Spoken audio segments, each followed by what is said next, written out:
سہیل ظفر چٹھا صاحب، ہاں جی، سی C D کے انچارج، تیسری بار آ کے پریس کانفرنس کر رہے ہیں، اور اس بار آئی جی پنجاب پولیس بھی ساتھ ہیں، صفائیاں دیتے پھر رہے ہیں، منتیں کر رہے ہیں کہ ہم سے بہت بڑی غلطی ہو گئی۔ وہ چٹھا صاحب جن کے ادارے نے پچھلے 1.5 سال میں 700 کے لگ بھگ پولیس مقابلے کیے اور 1000 سے زیادہ پاکستانی کیڑے مکوڑے پار کر دیے، نہ جانے ان میں کتنے مجرم تھے اور کتنے نہیں تھے، ان کسی کے اوپر آ کے صفائی نہیں دی، کسی کے اوپر آ کے پریس کانفرنس نہیں کی، اور کسی کی لاش تک بھی ہمیں نظر نہیں آئی، لوگ غائب کر دیے گئے۔ لیکن دیکھیں، ایک بچی کے قتل کے اوپر جس کی عمر 9 سال ہے، صفائیاں دیتے پھر رہے ہیں، منتیں کر رہے ہیں، تیسری بار پریس کانفرنس کر رہے ہیں۔ یہ ہوتی ہیں ریاستیں، اس طرح ریاستیں اپنے شہریوں کو پروٹیکٹ کرتی ہیں جن ریاستوں میں انسانیت کی قدر ہوتی ہے۔ اور دوسری طرف آپ شریفوں، زرداریوں اور جرنیلوں کے غلام، آپ کی اوقات کیڑوں مکوڑوں سے بھی زیادہ ہے، کیڑوں مکوڑوں سے بھی کم ہے۔ آپ اندازہ کیجئے، یہاں ہماری آنکھوں کے سامنے ثانیہ ڈی چوک ہوا، ثانیہ مرید کے ہوا، کشمیر کے اندر 30 سے زیادہ پاکستانی پار کر دیے گئے۔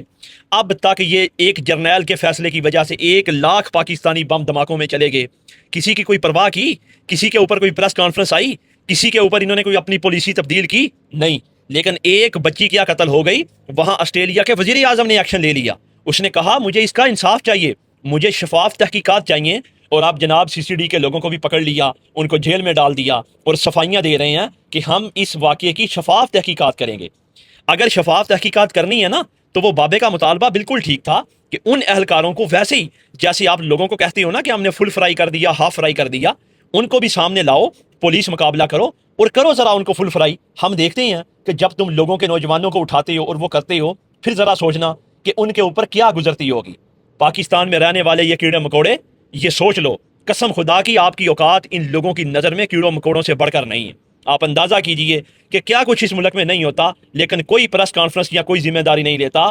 ایک بچی کے قتل نے ان کو مصیبت میں ڈال دیا، ان کو سمجھ نہیں آ رہی کہ اب ہم نے کرنا کیا ہے، اور جناب تیسری بار آ کے پریس کانفرنس کر رہے ہیں۔ شرم سے ڈوب مرنے کا مقام ہے، قسم خدا کی شرم سے ڈوب مرنے کا مقام ہے ہمارے لیے ایز اے پاکستانی، کہ ہماری ان کی نظر میں حیثیت کیا ہے، آپ یہیں سے اندازہ لگا لیں۔